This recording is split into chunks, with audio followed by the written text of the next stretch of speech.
চট্টগ্রাম বন্দরকে এই অঞ্চলের সর্বাধিক সক্ষমতা সম্পন্ন বন্দরে পরিণত করা হবে বলে শীর্ষ বিনিয়োগকারীদের প্রতিশ্রুতি দিয়েছেন প্রধান উপদেষ্টা doctor Mohammad Yunus.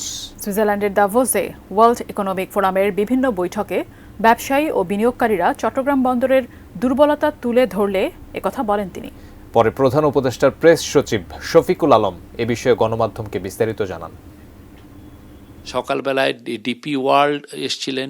DP world জানিয়েছে যে তারা বাংলাদেশের চিটাগং পোর্টের বিশেষ করে নিউ মোরিং কন্টেনার টার্মিনালটাকে তারা অপারেট করতে চায় এবং এটাকে একটা গ্রিন টার্মিনাল হিসাবে তারা ট্রানজিশন করতে চায় এবং এইটার ফলে তারা বলছে যে চিটাগং পোর্টের যদি এফিসিয়েন্সি বাড়ানো যায় পুরো বাংলাদেশের ফরেন ডাইরেক্ট ইনভেস্টমেন্ট আসবে।